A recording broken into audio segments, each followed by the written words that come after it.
الحمدللہ رب العالمین والصلاة والسلام علی اشرف الانبیاء والمرسلین بلغ العلا بکمالہ کشف الدجا بجمالہ حسنت جمیع خصالہ صلوا علیہ وآلہ وسلموا تسلیما اللہم صلی علی سیدنا و مولانا محمد وبارک وسلم وصلی علیہ صلاۃ و سلاما علیک یا سیدی یا مکی یا ہاشمی یا مطلبی یا رسول اللہ صدقے یا رسول اللہ۔ میرے آقا مدینے والے مصطفیٰ صلی اللہ تعالی علیہ وسلم کا فرمان ہے کہ جو مجھ پر درود پڑھنا بھول گیا گویا وہ جنت کا راستہ بھول گیا۔ ہر مرض کی دوا ہے صلی علی محمد، تعویذ ہر بلا ہے صلی علی محمد صلی اللہ علیہ وسلم۔ روزے کے متعلق جو ہے وہ احکامات جو ہے وہ بیان ہو رہے تھے، تو روزے میں کچھ غلط فہمیاں پائی جاتی ہیں۔ روزے کے متعلق کچھ غلط فہمیاں پائی جاتی ہیں، اور آج وہ غلط فہمیاں اور ان کا جو ازالہ ہے وہ بیان کیا جائے گا۔ تو روزے میں موجود 19 غلط فہمیاں اور ان کا ازالہ۔ نمبر 1، الٹی آنے سے روزہ ٹوٹ جاتا ہے۔ یہ لوگوں کے اندر غلط فہمی پائی جاتی ہے، حالانکہ ایسا نہیں ہے۔ بہر صورت روزہ ٹوٹتا نہیں ہے۔ اگر خود بخود الٹی آئے، چاہے وہ تھوڑی آئے چاہے وہ زیادہ آئے، اس سے روزہ نہیں ٹوٹتا۔ اور اگر جان بوجھ کر الٹی لایا، انگلی ڈال کر الٹی اس نے کی، تو الٹی اگر منہ بھر ہے، منہ بھر کسے کہتے ہیں کہ جو بتکلف بھی روکی نہ جا سکے، بتکلف بھی روکی نہ جا سکے، منہ پر ہاتھ رکھیں پھر بھی وہ بہہ نکلے، تو ایسی الٹی کو منہ بھر کہتے ہیں۔ یا منہ پہ ہاتھ رکھنا پڑے تو ایسی الٹی جو ہے وہ منہ بھر کہلاتی ہے۔ اور اگر بغیر ہاتھ رکھے فقط منہ بند کرنے سے وہ رک جائے تو یہ منہ بھر الٹی نہیں ہے۔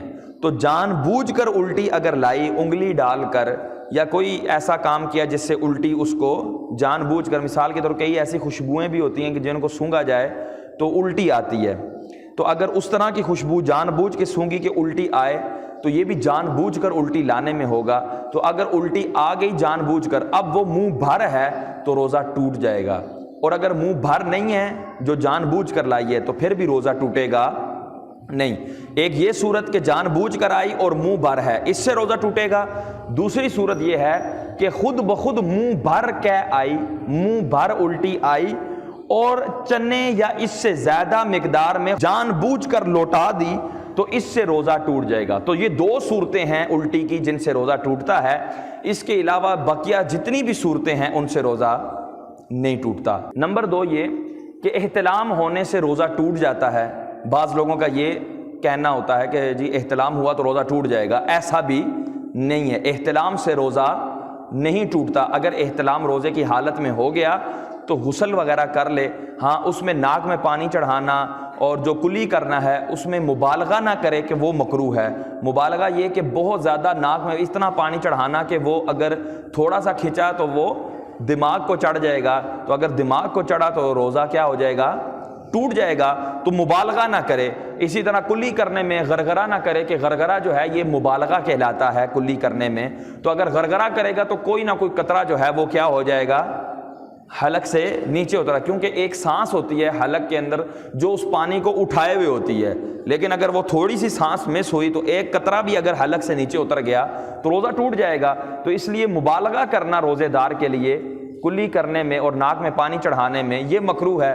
باقی وہ کلی بھی کرے گا اور ناک میں پانی بھی چڑھائے گا اور پورے بدن کو بھی دھوئے گا، تو احتلام سے روزہ نہیں ٹوٹتا۔ نمبر 3، بعض لوگ یہ سمجھتے ہیں کہ بلغم، تھوک یہ اندر نگلنے سے جو ہے یہ روزہ ٹوٹ جاتا ہے۔ بار بار لوگ تھوک پھینکتے رہتے ہیں، یہ غلط فہمی ایک لوگوں میں پائی جاتی ہے۔ تو اس کا بھی ازالہ ہے کہ یہ ایسی بات نہیں ہے۔ اگر بلغم وغیرہ، تھوک وغیرہ اندر لے کر جائیں گے اس سے روزہ نہیں ٹوٹے گا۔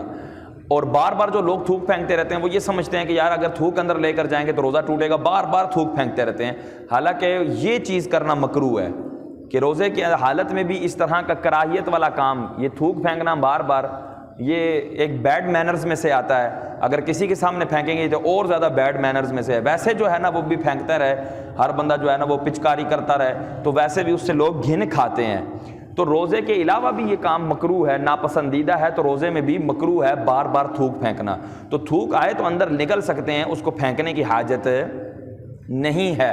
ہاں کوئی چیز منہ میں چلی گئی ہے تو اب اس کو تھوک کے ذریعے وہ پھینک دے، اس کو اندر لے کر نہ جائے. نمبر 4، بعض لوگ تیل لگانے کو، خوشبو لگانے کو اور جو زائد بال ہوتے ہیں بغلوں کے منہ زیر ناف، ان کو کاٹنے کو یہ سمجھتے ہیں کہ ان سے بھی روزہ مکروہ ہو جاتا ہے یا ٹوٹ جاتا ہے. تو یہ بھی غلط فہمی ہے، ایسا نہیں ہے. اگر کسی نے تیل لگایا اپنے جسم پر تو اس سے روزہ نہیں ٹوٹے گا. اسی طرح خوشبو استعمال کی، جیسے عطر وغیرہ استعمال کی جاتی ہے تو اس سے روزہ نہیں ٹوٹتا. کستوری استعمال کی جاتی ہے، اس سے روزہ سونگھنے سے، جان بوجھ کر بھی سونگے تو اس سے روزہ نہیں ٹوٹے گا. آگے وہ خوشبو کی بات آئے گی تو اس میں وضاحت بھی کر دیتا ہوں مزید کہ کس خوشبو سے ٹوٹتا ہے. وہ بھی خوشبو ہے کہ جس سے ٹوٹتا ہے، لیکن یہ جو عطر ہوتی ہے اور دیگر اس طرح کی خوشبوئیں، ان سے روزہ نہیں ٹوٹتا. بال کاٹنے سے بھی روزہ نہیں ٹوٹتا. اچھا، اسی کے ضمن میں ناخن کاٹنا، ایک دفعہ میرے سے سوال ہوا یہاں پر ہی کہ ناخن کاٹنے سے روزہ ٹوٹ جائے گا یا نہیں. تو ناخن کاٹنے سے بھی روزہ نہیں ٹوٹے گا. 5ویں غلط فہمی کہ لوگ یہ سمجھتے ہیں کہ اگر سحری نہیں کر پایا تو روزہ نہیں ہوگا، سحری نہیں کر پایا تو روزہ نہیں ہوگا. حالانکہ ایسا نہیں ہے. اگر سحری چھوٹ گئی تو روزہ پھر بھی ہو جائے گا. اگر وہ صبح صادق جو ہی فجر طلوع ہوئی اس وقت سے لے کر غروب آفتاب تک اس نے جان بوجھ کر کھایا پیا یا جماع وغیرہ نہ کیا ہو تو اب روزہ اس کا ہو جائے گا. سحری روزے کے لیے کوئی شرط نہیں ہے، اگرچہ بہت عظیم سنت ہے، اگرچہ بہت عظیم سنت ہے کہ اس سے محروم وہی ہوگا کہ جو محروم ہے پہلے سے ہی.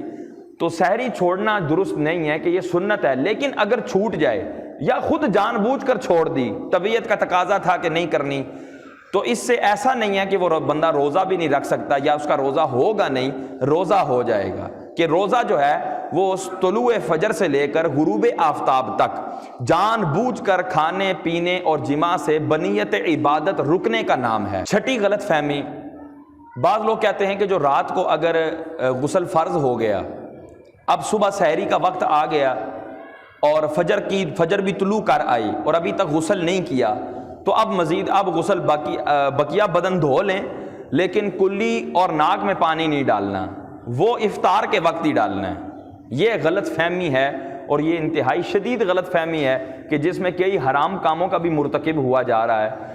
کہ غسل جو ہے وہ چاہے روزے کے علاوہ کریں چاہے روزے کے حالت میں کریں، اس کے فرائض وہی ہیں جو عام بیان کیے جاتے ہیں کہ وہ 3 فرائض ہیں: کلی کرنا، ناک میں پانی چڑھانا اور پورے بدن کا دھونا. تو یہ 3 فرائض ہیں. تو روزے کے علاوہ بھی یہی 3 فرائض ہیں، روزے کے اندر حالت میں بھی یہی 3 فرائض ہیں. ہاں، روزے کے علاوہ جب بندہ روزے دار نہ ہو تو اس کو حکم ہے کہ وہ مبالغہ کرے، کہ ناک میں پانی چڑھانے میں مبالغہ کرے، کہ تھوڑا سانس سے پانی اوپر کھینچے تاکہ اچھی طرح ناک جو ہے وہ دھل جائے. اسی طرح کلی کرنے میں غرغرہ کرے. لیکن روزے دار کے لیے یہ حکم ہے کہ اس کے لیے ایسا کرنا مکروہ ہے، اس کے لیے ایسا کرنا مکروہ ہے، وہ اس طرح کے معاملات نہیں کر سکتا. باقی اس کے اوپر فرض ہے کہ وہ غسل کرے. اب اگر پورا بدن دھو لیا اور کلی اور ناک میں پانی اسی غلط فہمی کی بنیاد پر اگر نہ ڈالا تو اب کیا ہوگا کہ بندے کا غسل ہی ادا نہیں ہوا. اگر نمازیں پڑھے گا تو وہ بھی حرام کام کر رہا ہے، اور اگر نمازیں نہیں پڑھتا تب بھی حرام کام کر رہا ہے. اگر مسجد میں چلا جاتا ہے تو یہ بھی حرام کام کہ غسل واجب فرض ہونے کی صورت میں مسجد میں داخلہ حرام. مرد پر یا عورت پر غسل فرض ہو تو اس حالت میں مسجد کا داخلہ کیا ہے؟ حرام ہے. اچھا، قرآن اگر چھوئے گا، قرآن پڑھنے کی کوشش کرے گا، قرآن زبانی بھی پڑھے گا تو یہ بھی حرام. کہ جس پر غسل فرض ہے وہ قرآن زبانی بھی پڑھنا اس کے لیے جائز نہیں ہے، زبانی پڑھنا بھی حرام ہے. ہاں، بے وضو شخص کے لیے زبانی قرآن پڑھنا جائز ہے، چھو نہیں سکتا. لیکن جو بے غسلہ ہے، جس پر غسل فرض ہے، اس کے لیے زبانی قرآن کی آیت بھی پڑھنا جو ہے وہ کیا ہے؟ حرام ہے. اگر قرآن پڑھتا ہے تب بھی حرام کام، اور مسجد میں داخل ہوتا ہے وہ بھی حرام کام، نماز چھوڑتا ہے وہ بھی حرام کام، اور نماز پڑھتا ہے اس بے غسلی حالت میں وہ بھی حرام کام، تو کتنے حرام کاموں کا جو ہے وہ مجموعہ بن رہا ہے یہ غلط فہمی۔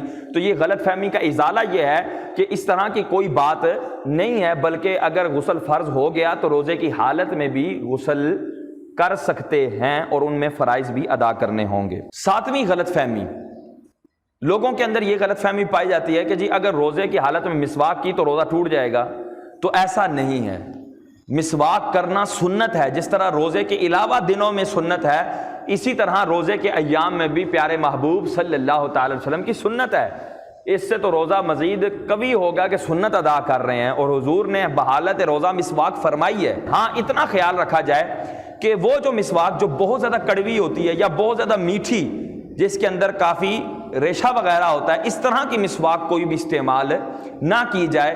خشک مسواک جو ہے کہ جس کے اندر اس طرح کی کڑواہٹ اور میٹھا پن نہ ہو وہ کی جائے، اور یہ بھی دھیان رکھا جائے کہ اس کے ریشے جو ہیں وہ چھوٹ کر حلق سے نیچے نہ اتر جائیں، کہ اگر ذائقہ اس کا اندر چلا گیا یا ریشے اندر چلے گئے تو اس سے روزہ کیا ہو جائے گا؟ ٹوٹ جائے گا۔ تو اس بات کا صرف خیال رکھیں، بقیہ مسواک کرنے سے روزہ نہیں ٹوٹتا۔ آٹھویں غلط فہمی، لوگوں میں یہ بات بھی پائی جاتی ہے کہ سحری اس وقت تک کی جا سکتی ہے جب تک آذان نہیں ہوئی، جو ہی آذان ہوگی تو ہم سحری کھانا پینا بند کر دیں گے۔ اور بعض لوگ تو اس سے بھی تھوڑا آگے جاتے ہیں، وہ کہتے ہیں کہ جی جب تک اذان ہو رہی ہے یا تمام مسجدوں میں جب تک اذان مکمل نہیں ہو جائے گی تب تک کھا پی سکتے ہیں۔ یہ بھی انتہائی غلط فہمی اور غلط بات ہے۔ اور ایک بندہ تو مجھے اس دن کال آئی اور وہ بندہ جو ہے میرے سے مسئلہ پوچھ رہا تھا، اور میں یہ پہلی دفعہ زندگی میں میرے پاس مسئلہ آیا تھا، اور میں بہت حیران ہوا اور ہنسا بھی اس بات پر کہ یار یہ دیکھو کیسی بات ہے، شاید میں نے ذکر بھی کیا ہو یہاں پر۔ مجھے کہنے لگا کہ حضور ایک بندہ کہتا ہے کہ تب تک کھا پی سکتے ہیں جب تک اپنے برتن میں کھانا موجود ہے، تب تک سحری کر سکتے ہیں جب تک اپنے برتن میں۔ تو اس کو میں نے جواب یہ دیا، میں کہا اس طرح کر یار، تو بڑا سوکھا کام کٹ دیتا ہے، اینج کر دیگ بنا لیا کر، او تو سحری دے سامنے نہ مکے نہ جان چھوٹے، تے افطاری تک تے تو بھی نہیں تے تیرا پورا خاندان بھی نہیں مکان لگا، تے تو کھاندا رہا کر بچوں، نہ تیری دیگ مکے نہ تیری سحری مکے۔ یار کیسی جہالت ہے کہ جب تک برتن میں سے کھانا ختم، جی مفتی صاحب پانی دا کی کریے، میں کہ نال ٹپ رکھ لے، او دے جو برف پا لے تے نہ او مکے تے نہ جان چھٹے، تے پیندا رہا کر تے نال کھاندا رہا کر۔ او میں کہ خدا کے بندے یہ کیا کرتے ہو یار۔ تو مسئلہ شرعی یہ ہے کہ سحری کا تعلق وقت سے ہے، آذان سے نہیں۔ جو ہی وقت داخل ہو گیا فجر کا، اس سے پہلے اپنا کھانا پینا ان تمام معاملات کو روکنا فرض ہے، لازم ہے۔ اگر فجر داخل ہونے کے 1 سیکنڈ بعد، ابھی 1 سیکنڈ ہی ہوا تھا کہ اس نے تل کے برابر کوئی چیز اندر نگل لی جان بوجھ کر، تو اس کا روزہ نہیں ہوگا۔ اب اس کا روزہ بقیہ دن سارا وہ بھوک پیاس کے سوا اس کے ہاتھ کچھ بھی نہیں آئے گا، اور بقیہ دن اس پر روزے دار کی حالت میں رہنا بھی لازم ہے۔ تو یہ ذہن میں رکھیں کہ سحری کا وقت، سحری کا جو تعلق ہے وہ وقت کے ساتھ ہے، آذان کے ساتھ نہیں ہے۔ اور آذان کے ساتھ ہو بھی کیسے سکتا ہے کہ آذان تو فجر کا وقت داخل ہونے کے بعد دی جاتی ہے، اور جو ہی وہ فجر کی اذان کا وقت جو ہو گیا تو اب پتہ لگا سحری کا وقت ختم ہے، اور یہ پھر بھی اللہ اکبر کہنے تک کھاتا پیتا ہے۔ اس کا مطلب یہ ہے کہ یہ فجر کا وقت داخل ہونے کے بعد بھی اس نے کھایا ہے، تو لہٰذا اس کا روزہ نہیں ہوگا۔ اور جتنے اس طرح روزے رکھے ہیں ان سب کی قضا لازم ہوگی، ان سب کی قضا کیا ہوگی؟ لازم ہوگی۔ اچھا، بعض لوگوں کے اندر یہ گاؤں دیہاتوں میں نے یہ زیادہ سنا ہے، یہاں پر ابھی تک اس طرح کوئی سوال ہوا نہیں ہے، لیکن پھر بھی بیان کرتا چلوں کہ لوگوں کے اندر یہ بھی ہوتا ہے، جب پہلے سپیکر وغیرہ نہیں ہوتے تھے، اذانوں کی اس طرح آوازیں نہیں آیا کرتی تھی، تو لوگوں کے اندر ہمیں والدین بتاتے ہیں کہ اس طرح کا بھی پوائنٹ آف ویو پایا جاتا تھا لوگوں کے اندر کہ جب تک چینٹیاں نہیں چلی نا، جب تک چونٹیاں نہیں چلی تب تک کھا پی سکتے ہیں، سحری کا وقت تب تک ہے۔ جو ہی چونٹیاں چل پڑیں گی اس کا مطلب سحری کا وقت ختم ہو گیا، پاویں انہوں نے ہڑتال کی ہوئے چونٹیاں نے کہ آج اسی باہر نکلنا ہے نہیں۔ تو بچوں کو بھیجا کرتے جاؤ ویکھو پہلیاں ٹریاں کہ نہیں ٹریاں۔ اچھا، ایک دوسرا یہ کیا کہتے ہیں جی مرغا جب بولے تو پتہ لگ جاتا ہے کہ جی اب فجر کا وقت جو ہے نا وہ داخل ہو گیا, سحری ختم ہو گیا. میں کہ جے مرغا بیمار ہوئے, جے مرغے جے سنگ جے کچھ ہے پھنس جاوے یا مرغا ہی لڑک جاوے. ہمارا تو یہ کہنا تھا کہ مرغا ہمارا انشاءاللہ بانگ دے گا تو ہمیں کیا ہو جائے گی, خبر ہو جائے گی. ہمارا مرغا جو ہے وہ فلیٹ ہوا ہوا ہے, مر چکا ہے, اور ہم جو ہے نا کھائی پیے. سورج نے بتایا کہ بس کر دو, اب اتنا بھی نہ کھاؤ. تو یہ ساری غلط فہمیاں ہیں, جہالت کی باتیں ہیں. ہم پر وقت کا جو ہے انتخاب لازم ہے. اور مرغا جو ہے نا پتہ یہ اس کا بولنے کا کیا طریقہ کار ہوتا ہے, یہ ضروری نہیں کہ جو ہی فجر کا وقت داخل ہوتا ہے ایڈا توقید دان ساڑھے مرغا, ایڈا توقید دان, یہ توقید دان ہوتے ہیں جو وقت داخل ہو جائے پتہ لگ جاتا ہے ان کو کہ وقت داخل ہو گیا ہے, اور اپنی گھڑی جو ہے وہ سورج کو دیکھ کر, چاند کو دیکھ کر, ستاروں کو دیکھ کے ملا لیتے ہیں, اور بالکل سیکنڈ کا بھی فرق نہیں آتا. تو مرغا اتنا توقید دان یار, بندیاں تو بھی اگر لگا پیا کہ اس کو پتہ لگ جاتا ہے جی سحری ختم ہو گئی ہوں میں بانگ دیاں. تو مرغا جو ہے کوئی توقید دان نہیں ہے, بلکہ وہ کیا کرتا ہے جو ہی اس کو, اگر آپ آدھی رات کو بھی اٹھیں, کسی نے مرغے رکھے ہوں اس کو پتہ ہوگا, اگر آدھی رات کو بھی اٹھیں اور چلنے پھرنے کی آواز آنے لگ جائے نا مرغے کو, تو مرغا بانگ دے دیتا ہے کئی دفعہ کہ یار کہیں پر کیا پتہ بندے اٹھ کے چل پڑے ہیں, وہ ساڈے تے ہوندا ہے اسی اودے تے ہوندے ہیں. یعنی سیدھی جی گل ہے, وہ ساڈے تے ہوندا ہے اسی اودے تے ہوندا ہے. وہ کہندا بندے ٹرن تے میں بانگ دیواں, تے بندے کہندے نے وہ بانگ دے تے اسی ٹراں, اسی تے بیٹھے ہیں سحری کرنے واسطے. تو وہ ایک دوسرے کے اوپر ہیں, وہ تو جانور ہے یار, تم کیا کرتے ہو, وہ تو جانور ہے. اور یہ میں نے بارہا دفعہ اس کا ایکسپیرینس کیا ہے کہ مرغے کے اگر کھڈلے کے پاس سے اگر آپ چلنے پھرنے لگ جائیں اور ٹھک ٹھک کرنے لگ جائیں, برتن اٹھائیں آگے پیچھے رکھیں, وہ بانگے دینا شروع ہو گئے, میں نے کڈو بار صبح ہوگی جے پاویں انہوں کہیے کہ دو ہوئے ہلے سہ جا تھوڑا جا. تو یہ اس طرح کی جہالت کی باتیں عام ہیں, روزے اپنے ضائع کر رہے ہیں. جی مجھے پتہ نہیں تھا تو پتہ کرنا فرض تھا. 9ویں غلط فہمی, لوگ یہ سمجھتے ہیں کہ خون نکل آیا, چوٹ لگی, خون نکل آیا تو اس پہ روزے پر اثر پڑتا ہے. روزے پہ کیا پڑتا ہے؟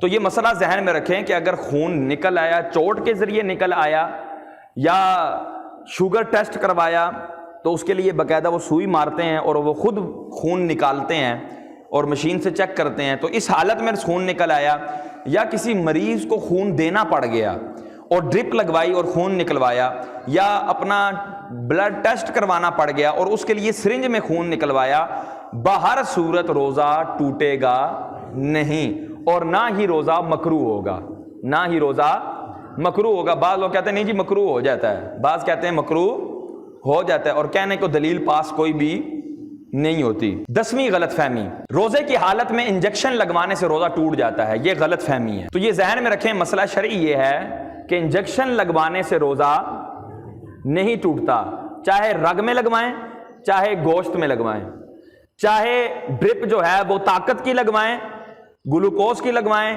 یا بیماری کی وجہ سے لگائیں, چاہے ٹیکا جو ہے وہ طاقت کا لگوائیں یا بغیر طاقت کے بیماری کی وجہ سے لگائیں, بہر صورت روزہ ٹوٹے گا. بولیں یار روزہ ٹوٹے گا نہیں. یہ کیوں جی؟ ہم یہ کہتے ہیں کہ دیکھیں یہ موجود ہے کہ اگر سانپ کاٹ جائے, کیا کاٹ جائے؟ سانپ کاٹ جائے, بچھو کاٹ جائے, اچھا بھیڑ ہوتی ہے, تموڑی, بھیڑ, شہد کی مکھی, یہ اپنا زہر چھوڑتی ہیں, جو ہی کاٹتی ہیں تو زہر چھوڑتی ہیں, جن سے بندہ کیا اچھا خاصا تھوبڑا جو ہے وہ سوج جاتا ہے.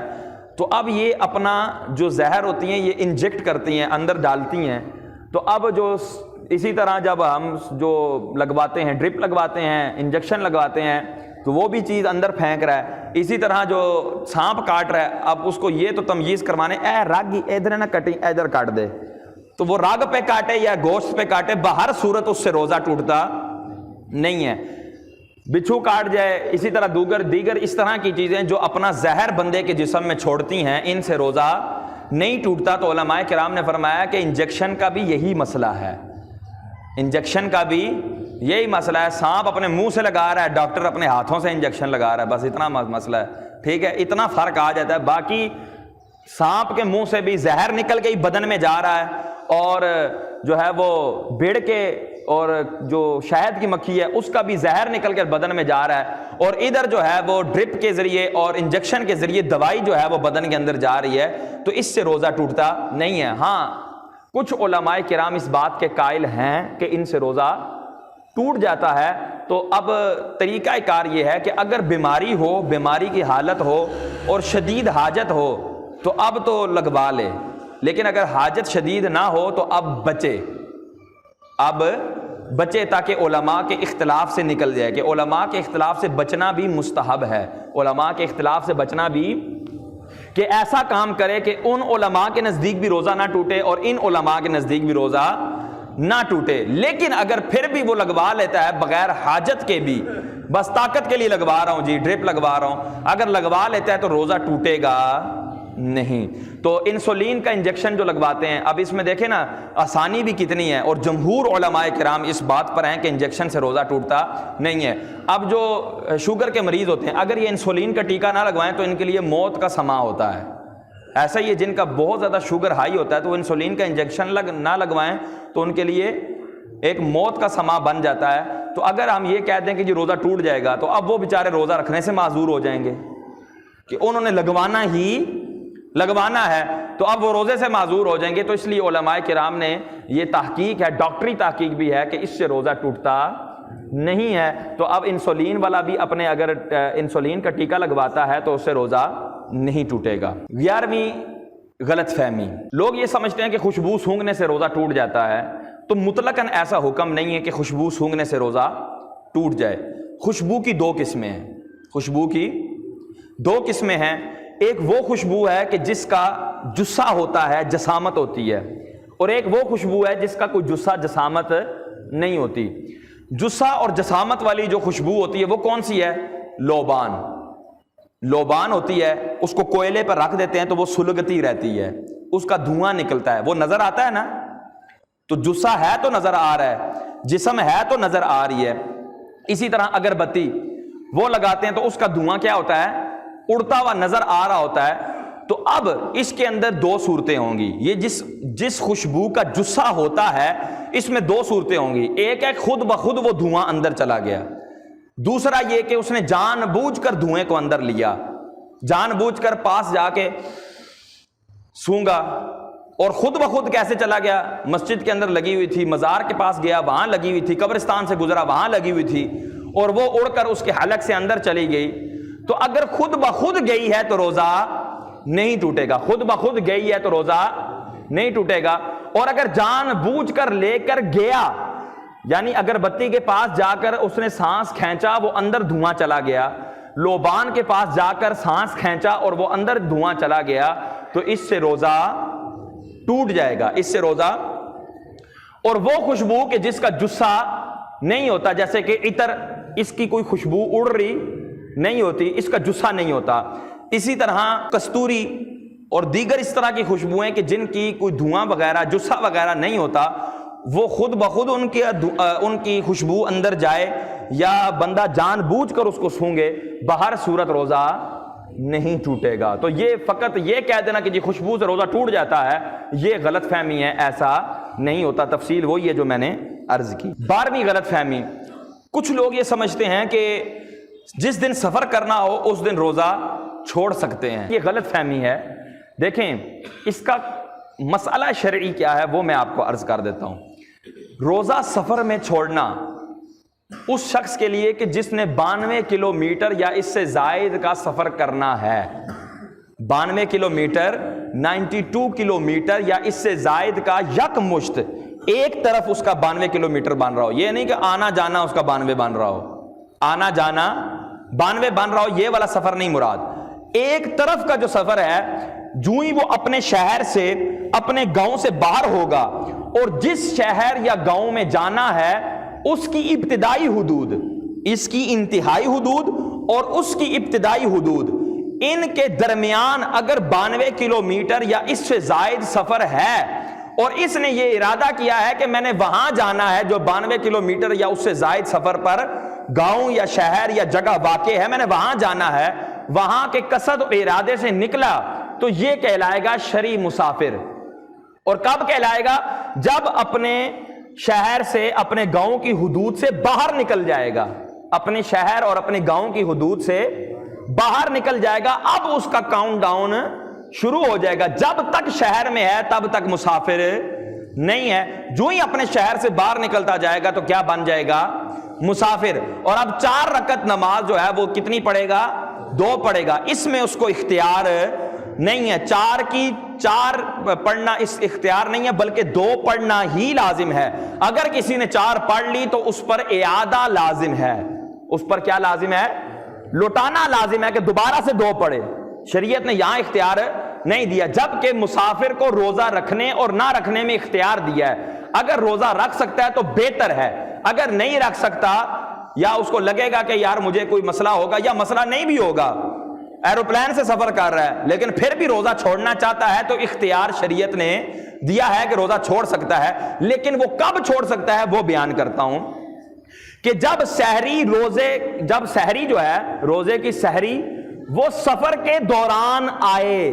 اب مثال کے طور پہ میں یہاں گھر میں بیٹھا ہوں، لاہور میں ہی میں بیٹھا ہوں، ابھی میں نے ملتان جانا ہے۔ کیا کرنا ہے؟ ملتان جانا ہے، لیکن سحری میں نے اپنے گھر میں کی۔ سحری میں نے کب کی؟ اپنے گھر میں کی، اور میں نے 6 بجے ملتان کے لیے روانہ ہو جانا ہے۔ 6 بجے ملتان کے لیے کافی ٹائم ہے۔ اچھا مثال کے طور پہ 4:03 پہ 2 منٹ پہ روزہ بند ہو رہا ہے، 4:05 پر میں نے گھر سے روانہ ہو جانا ہے، 1 منٹ بعد میں نے گھر سے روانہ ہو جانا ہے، تو میرے لیے اختیار نہیں ہے کہ میں یہ روزہ چھوڑوں۔ کیوں؟ کیونکہ حالت سفر میں میری سحری نہیں آئی، بلکہ حالت اقامت میں نے سحری کی ہے، تو اب وہ روزہ میں چھوڑ سکتا، میرے پہ فرض ہے کہ میں وہ روزہ پورا کروں، میرے پہ فرض ہے میں وہ روزہ، ہاں سفر ہی کر رہا تھا یا جس جگہ گیا 92 کلومیٹر یا اس سے زائد سفر کر کے وہاں 5 دن رکنا ہے۔ وہاں کتنے دن رکنا ہے؟ اور بندہ مقیم کب ہوتا ہے؟ جب 15 دن یا اس سے زائد کی نیت کرے، اور اس کی 15 دن کی نیت نہیں ہے بلکہ 15 دن سے کم کی نیت ہے، تو 15 دن سے کم جتنے کی بھی نیت ہو بندہ مسافر ہی رہتا ہے۔ بندہ کیا رہتا ہے؟ مسافر ہی رہتا ہے۔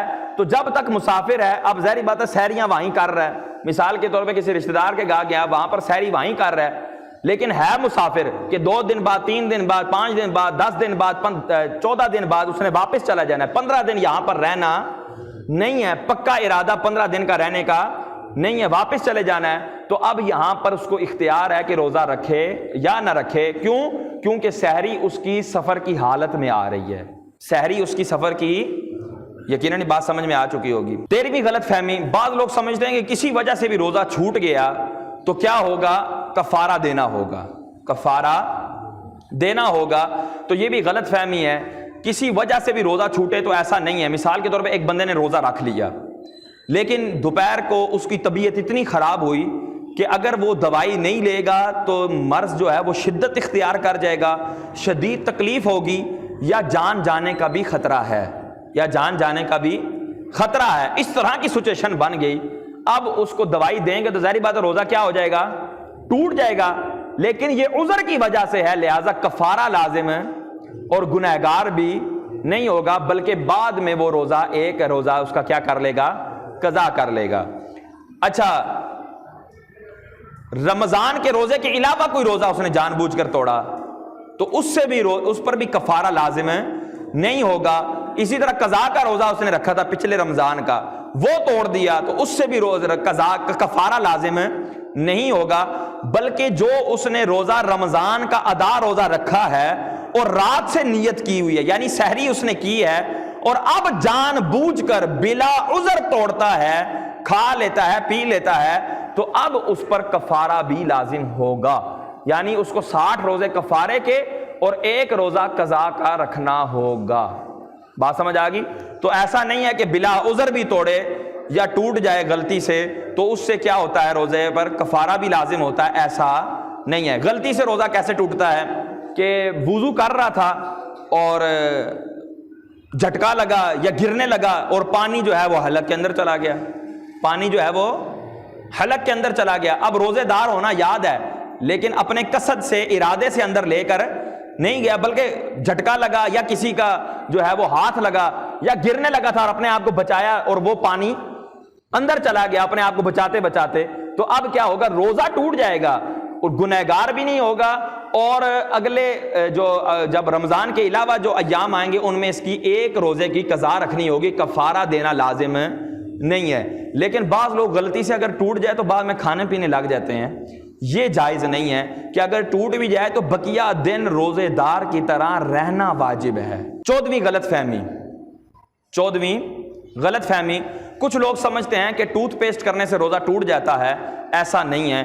ٹوتھ پیسٹ کرنے سے اس کے پوری تفصیلی حکم یہ ہے کہ اگر ٹوتھ پیسٹ کے اجزاء یا کوئی بھی منجن آپ کرتے ہیں، بعض لوگ وہ پاؤڈر لگا کر جو ہے وہ اس سے اپنے دانت صاف کرتے ہیں، تو کوئی بھی منجن یا ٹوتھ پیسٹ اگر وہ منہ کے ساتھ لگائیں گے تو روزہ مکروہ ضرور ہوگا کیونکہ اس کا ذائقہ محسوس ہو رہا ہے، لیکن اگر اس کے اجزاء حلق سے نیچے نہیں اترے تو روزہ نہیں ٹوٹے گا، اور اگر اجزاء اتر گئے تو اب روزہ ٹوٹ جائے گا۔ 15ویں غلط فہمی، وہ بات میں نے یہ عرض کی، ابھی ضمناً بھی بات ہو گئی کہ بعض لوگ سمجھتے ہیں کہ روزہ فرض ہو یا نفل، قضا ہو یا ادا، جس طرح کا بھی روزہ ہو توڑنے سے کفارہ لازم ہوگا، ایسا نہیں ہے، بلکہ ادائے رمضان کا روزہ، یہ جو رمضان ہمارا چل رہا ہے، اس میں جو روزہ جان بوجھ کر توڑے گا، اور وہ روزہ کہ جس کی رات کو نیت اس نے کی ہوئی تھی روزہ رکھنے کی، اب جان بوجھ کر بغیر عذر کے توڑ رہا ہے تو اب اس پر کفارہ لازم ہوگا۔ کفارے کی شرائط ہیں، اگر کسی کے ساتھ کوئی مسئلہ پیش آئے تو وہ بیان کر کے تو اپنی صورتحال جان سکتا ہے کہ میرے اوپر کیا لازم ہو رہا ہے۔ 16ویں غلط فہمی، بعض لوگ سمجھتے ہیں کہ اگر روزہ ہے اور اب بار بار ٹھنڈک کے لیے کوئی نہاتا ہے یا بار بار ٹھنڈے پانی سے کلیاں کرتا ہے تو روزہ اس کا مکروہ ہو جاتا ہے یا ٹوٹ جاتا ہے، تو ایسا نہیں ہے۔ اگر وہ حلق سے نیچے پانی نہیں جا رہا کلی کے دوران تو روزہ نہیں ٹوٹے گا، اور اسی طرح ٹھنڈک کے لیے اوپر پانی ڈالنا یا ٹھنڈک کے لیے کلی کرنا یہ مکروہ بھی نہیں ہے، یہ مکروہ بھی نہیں ہے، بلکہ وہ تو اپنے آپ کو مزید عبادت کو پورا کرنے میں تقویت دے رہا ہے، تو اس میں کوئی حرج نہیں ہے۔ 17ویں غلط فہمی، بعض لوگ سمجھتے ہیں کہ روزہ چھوٹ جائے تب بھی کفارہ دینا پڑتا ہے اور 60 روزے رکھنے پڑتے ہیں، ایسا نہیں ہے۔ جس طرح میں نے پہلے ہی بیان کر دیا، ادائے رمضان کا روزہ ہوگا اور وہ جان بوجھ کر توڑے گا تب اس پر کفارہ ہوگا، ویسے کفارہ نہیں ہے۔ کفارے کی شرائط ہیں، جب وہ پائی جائیں گی تب ہی کفارہ ہوگا، تو یہ بھی غلط فہمی ہے۔ 18ویں غلط فہمی یہ ہے کہ بعض لوگ یہ سمجھتے ہیں کہ اگر غلطی سے پانی اندر چلا گیا، غلطی سے، جس کی میں نے ابھی مثال دی، روزہ وضو کر رہا تھا اور دھچکا لگا اور پانی اندر چلا گیا، اپنی جان بچانے کے لیے پانی اندر چلا گیا، گرنے لگا تھا، اپنے آپ کو بچاتے ہوئے پانی اندر چلا گیا، تو بعض لوگ سمجھتے ہیں روزہ نہیں ٹوٹا، وہ کوئی نہیں جی، خیر ہے، کوئی نہیں جی، روزہ ہو گیا۔ ایسا نہیں ہے، روزہ ٹوٹ جائے گا، اگرچہ گنہگار نہیں ہوا اور کفارہ بھی لازم نہیں ہوا، لیکن اس کی قضا رکھنی پڑے گی۔ 19ویں غلط فہمی اور آخری غلط فہمی، اور بھی ہو سکتی ہیں لیکن جو میں نے جو بیان کر رہا ہوں ان میں سے 19ویں غلط فہمی یہ ہے کہ حاملہ عورت اور دودھ پلانے والی عورت جو ہے نا اس پر روزہ لازم نہیں ہوتا، ایسا نہیں ہے۔ اگر حاملہ عورت ایسی ہے کہ جس کو ڈاکٹر نے کہہ دیا، اور ایک ڈاکٹر نہیں کئی ڈاکٹروں نے کہا کہ اگر یہ روزہ رکھے گی تو اس کے بچے کو نقصان ہوگا یا اس کو خود کو نقصان ہوگا، تو اب روزہ چھوڑ سکتی ہے۔ لیکن اگر وہ اتنی صحت مند ہے کہ اس کو ڈاکٹروں نے کہا کہ نہیں جی بس ٹھیک ہے نہ رکھیں جی، ڈاکٹر ایسے کہتے ہیں نا، کوئی نہیں جی نہیں رکھیں، نہ رکھیں، وہ کوئی مسئلہ نہیں جی، وہ خود بھی روزے کھا رہے ہوتے ہیں معاذ اللہ، تو وہ اگلا مشورہ اس طرح دیں گے تو اس کے اوپر اس کے لیے لازم ہے کہ وہ روزہ رکھے، اگر نہیں رکھے گی تو گنہگار ہوگی۔ اسی طرح دودھ پلانے، اگر روزہ رکھے گی تو دودھ خشک پڑ جائے گا، بچہ اور دودھ کسی کا قبول بھی نہیں کرتا، فیڈر کا دودھ بھی نہیں پیتا، کسی اور عورت کا دودھ بھی نہیں پیتا، اور یہ اگر روزہ رکھے گی تو دودھ خشک پڑ جائے گا، بچے کو جو ہے نا جان کے لالے پڑ جائیں گے، تو اب اس کے لیے جائز ہے کہ روزہ چھوڑ سکتی ہے، لیکن ہر صورت میں روزہ چھوڑ سکتی نہیں ہے۔ اللہ تعالیٰ سے دعا ہے اللہ تعالیٰ میں عمل کی توفیق عطا فرمائے، آمین بجاہ النبی الامین صلی اللہ تعالی علیہ وسلم۔